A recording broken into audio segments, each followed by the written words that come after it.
Hurricane Sandy flooded streets, tunnels, and subways in New York City. Thousands in the region lost power. 60 lost their lives. Today, an international team of experts is working on 6 regional projects to minimize damage from the next big storm. Amy Chester is executive director of Rebuild by Design. The first part that's getting funded is the Lower East Side, and that's East River Park. And they're looking at the park not only as a park, but a berm. So a berm would protect the community, but it would also create a space, create new space for recreation 365 days a year. A project team called the Big U developed a plan to protect this area. Sandy flooded much of the Lower East Side, displacing many. The recovery is still underway. Danish architect Bjarke Ingels describes the project. Think of it as a string of pearls that constantly changes shape and form and character.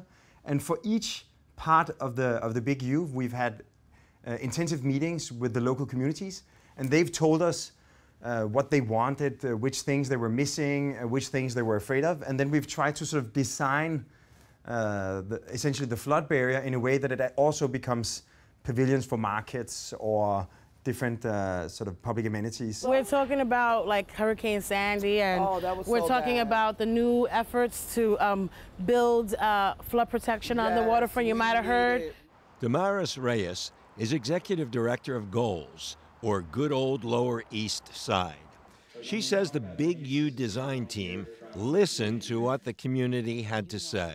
They knew that, we were part of this broader coalition that was really representative of community folk, and they came to us and asked to work with us. The Big U project is the first link in a chain of fortifications that will run along 8 contiguous miles of the Manhattan shoreline. Staten Island has plans for a fish hatchery, a beach, and a harbor school.